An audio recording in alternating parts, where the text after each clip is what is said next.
최근 누수하자로 인한 손해배상 청구 사건에서 승소 판결을 받았는데 이 사건을 바탕으로 누수 관련 재판에서 승소하기 위해 꼭 필요한 3가지 사항을 알려드리도록 하겠습니다. 일반적으로 건물 누수로 인한 손해배상 청구 사건에서 손해액은 감정 결과에 많은 영향을 받게 됩니다.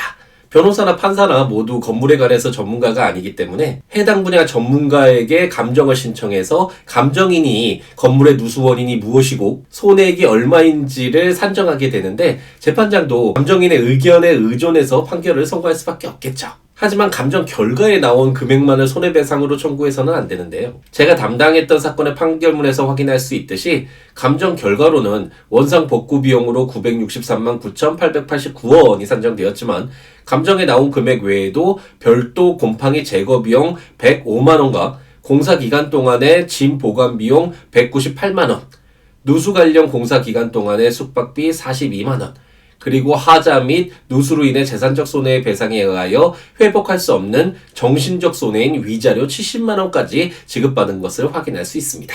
이처럼 누수로 인해 피해를 받은 입장에서는 감정 결과 외에도 각종 손해를 입증해서 손해배상액에 포함시킬 수 있다라는 점을 기억할 필요가 있고, 피고 입장에서는 이처럼 누수하자로 인한 피해가 예상 외로 다양하게 확대되어서 큰 금액이 될 수 있다는 점을 고려해서 재판까지 가지 않고 원만히 합의해서 처리하는 방법도 고려할 필요가 있습니다.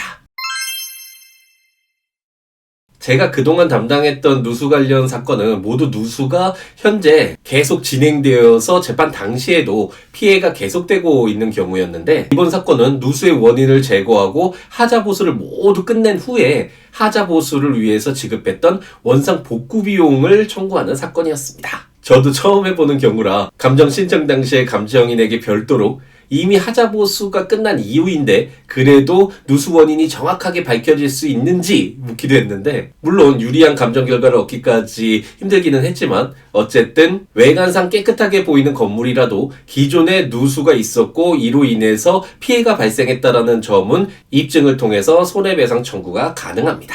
하지만 우리가 상식적으로 생각을 해보아도 아무래도 누수 원인이 직접 육안으로 보이는 경우가 이미 하자 보수를 맞춰서 깨끗한 외관을 갖고 있는 것보다는 누수를 원인으로 손해배상을 청구하는 재판에서 유리하겠죠. 이런 점을 잘 감안을 해서 누수로 인한 피해가 있을 때 재판을 진행하는 것을 우선 고려를 해보고, 다만 보수공사가 너무 급할 수가 있겠죠. 이런 경우라면 하자 보수 이후에도 손해배상 청구가 가능하다는 점을 잘 참고를 해서 자신에게 맞는 선택을 하면 되겠습니다.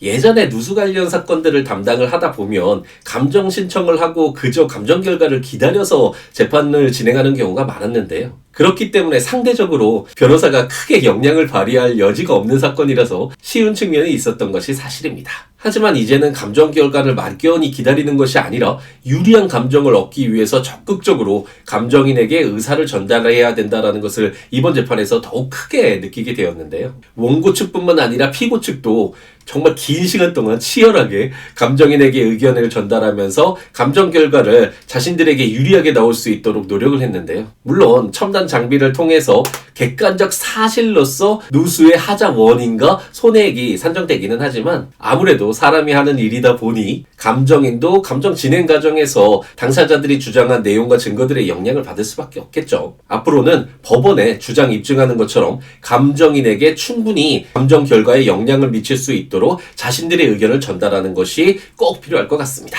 누수 관련 사건에서 승소하기 위해서 꼭 필요한 내용이니만큼 감정인에게 자신들의 입장을 잘 전달해야 된다는 점을 꼭 기억하시기 바랍니다. 2년여 동안 치열하게 다툰 사건이었는데 청구 금액 전부는 아니지만 그래도 승소 판결을 받아서 다행이라는 생각이 들었습니다.